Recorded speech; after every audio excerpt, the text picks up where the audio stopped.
Olá, colega! Neste vídeo eu quero comentar sobre a estreita relação de causa e efeito que existe entre, de um lado, os resultados de melhoria no desempenho do negócio e, de outro lado, a filosofia empresarial, mais especificamente, os paradigmas administrativos utilizados pela alta direção. Por falar em melhoria, o renomado Dr. Deming já dizia em tom sarcástico: não é preciso mudar, a sobrevivência não é mandatória. Mas, principalmente em tempos de crise, quando a sobrevivência do negócio está ameaçada, as empresas buscam a melhoria de maneira mais intensa porque fica evidente que as coisas não podem ficar como estão. Aí é quando se considera a questão: que aspectos de nossa empresa devem ser mudados? Por onde devemos começar o processo de mudança? Bem, as respostas para isso são as mais diversas possíveis, mas eu vou comentar aqui sobre 3 caminhos por onde não se deve começar e, no final, apontar para um caminho que deveria ser a pedra fundamental de toda melhoria. Em primeiro lugar, não se deve tentar iniciar um processo de mudança organizacional com discursos exortativos e apelos emocionais para o pessoal. Os altos executivos que começam por aí estão assumindo pelo menos 3 premissas completamente falsas. Primeiro, que o grande fator de sucesso para a mudança está nas mãos do pessoal. Segundo, que esse pessoal sabe exatamente o que deve fazer de diferente em relação ao que sempre fizeram. E terceiro, que o pessoal ainda não se propôs a buscar melhorias porque lhes falta um empurrãozinho, um estímulo por parte da alta direção. E que estímulo poderia ser mais fácil, mais rápido e mais barato do que um discurso do presidente, por exemplo? Ou lindas frases nas telas de descanso dos computadores? Ou belos cartazes nas paredes e coisas do gênero? Mas virtualmente todos os que trilharam esse caminho fracassaram rotundamente. Diz o ditado que um ato vale mais que 1000 palavras, isto é, as pessoas estão olhando muito mais para os nossos pés e mãos do que para os nossos lábios.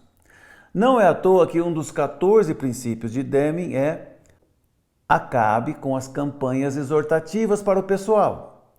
Então, o sucesso em um processo de mudança não está na qualidade do discurso, mas sim na qualidade das ações concretas que toma a alta direção, de um lado dando exemplos de comportamento e de outro criando e implementando as políticas, os sistemas de trabalho que, por sua vez, estabelecem um ambiente favorável para que o pessoal possa desempenhar, aí sim, melhor.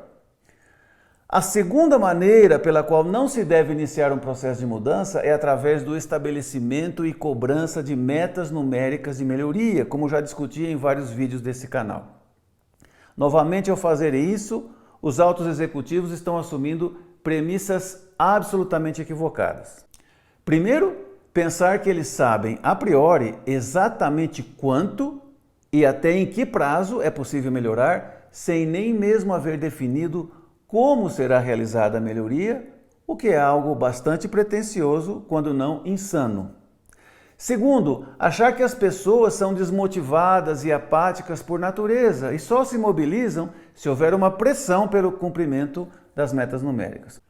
Ora, fazer isso é reduzir a ciência e a arte de gerenciar a um ordinário agendamento de enfadonhas reuniões de status review, o que invariavelmente vai gerar enormes desperdícios de tempo para preparar lindas apresentações com números frequentemente maquilados ou projeções fictícias. E pior, a médio prazo essa prática acaba criando um exército de pessoas defensivas que, pelo medo de expor dificuldades e erros, dedicam boa parte do seu tempo a apresentar justificativas e ocultar os dados da realidade nua e crua, tratando de, como se diz, tirar da reta. Com muita razão, Deming já preconizava entre seus 14 princípios de gestão o seguinte: elimine as cotas numéricas para o pessoal. E, em terceiro lugar, não se deve iniciar um processo de mudança através de mais incentivos monetários. Isso rapidamente vai produzir um bando de mercenários que só se mexe se lhes for respondida a pergunta: o que é que a gente leva no bolso para fazer isso aí? Todos nós queremos ter um pessoal motivado, mas motivado para quê? Se for para pedir cada vez mais bônus, esse é o caminho certo. Mas se for para ter uma equipe de águias que todos os dias alçam voos de criatividade para buscar melhorias e sentir prazer em vê-las implementadas, aí a gente está na contramão da psicologia da motivação humana. Não é à toa que do alto da sua experiência, o venerável Herzberg dispara um conselho radical. Se você quer realmente motivar o seu pessoal, esqueça os incentivos monetários. Quero ressaltar a essa altura 2 fatos que frequentemente passam desapercebidos com relação aos 3 erros que eu expus até aqui.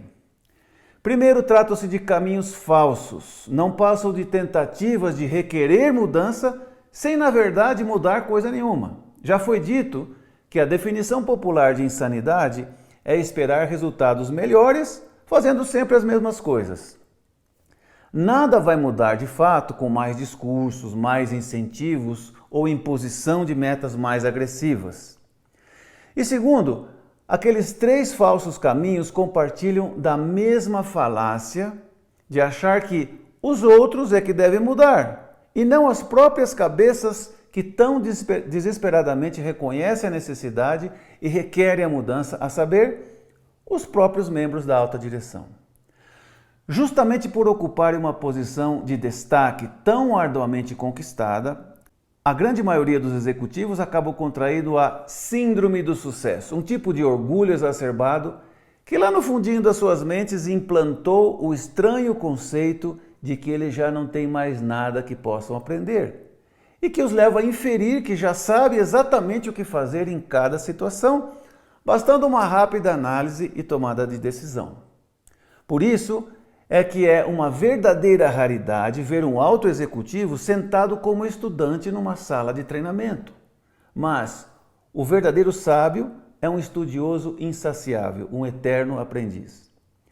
E o primeiro passo para aprender é reconhecer que a gente não sabe o suficiente, que há coisas novas e importantes para aprender, que sempre existe uma maneira superior de fazer as coisas. Deming costumava dizer que o conhecimento necessário para a transformação do sistema sempre vem de fora e por convite.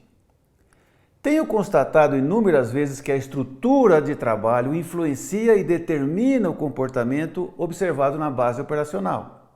E são os líderes empresariais que definem a estrutura de trabalho, isto é, as políticas, a estrutura organizacional, os processos, os recursos, o ambiente físico e social de trabalho, etc. A estrutura é o reflexo do que eles pensam, do que eles são.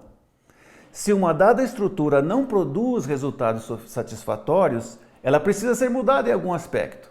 E para que seja implementada uma nova estrutura, é necessária uma mudança pessoal em cada líder. É verdade que existe uma certa margem de melhorias que podem ser conseguidas com mudanças dentro da própria estrutura vigente.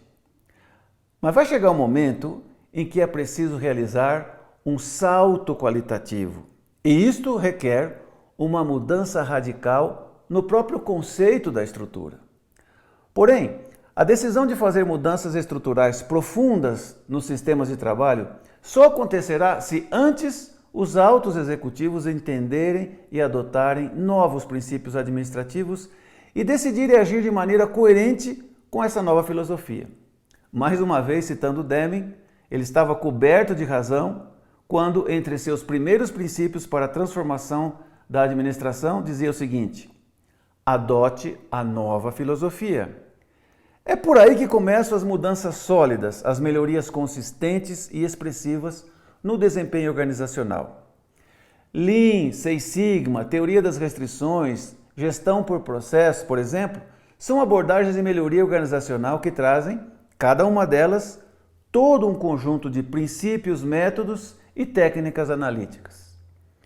Seu aspecto mais evidente e fácil são os métodos, são as técnicas, são as ferramentas, mas o segredo do sucesso está nos princípios, na forma de pensar, na filosofia. É relativamente fácil aprovar um orçamento de treinamento, contratar senseis, formar green belts, black belts e cobrar deles certas metas de melhoria. Porém, é muito mais difícil abrir a cabeça para entender os novos conceitos, aprender e começar a praticar novos princípios, passar a ver as pessoas de uma outra forma, mudar a maneira como temos agido durante grande parte da nossa carreira profissional e, em função disso, criar novas estruturas de trabalho. Não adianta nada, falando em termos de longo prazo, ou quase nada a médio prazo, dar treinamento para o pessoal da base, fazer projetos de melhoria, eventos Kaizen, etc., se a alta cúpula não estiver de cabeça aberta para a mudança da sua própria forma de pensar, decidir e agir. Deveríamos reconhecer que não existe melhoria substancial sem mudança da mentalidade empresarial. Como já disse Einstein, não podemos resolver os problemas com a mesma forma de pensamento que usamos para criá-los. É isso aí. Se você gostou do recado, por favor, colega, deixa aí a sua curtida, ok? E compartilhe esse vídeo com seus colegas, com aqueles colegas que você acha que precisam refletir sobre essa mensagem. E se você ainda não se inscreveu no canal, faça isso agora, clicando 2 vezes no sininho aí de baixo. Assim, você não vai perder nenhum dos próximos insights que eu vou publicando. E aproveite também para dar uma navegada pelas playlists do canal. Com certeza você vai encontrar outros temas interessantes para melhorar o seu desempenho profissional. Nos vemos nos próximos vídeos. Até mais!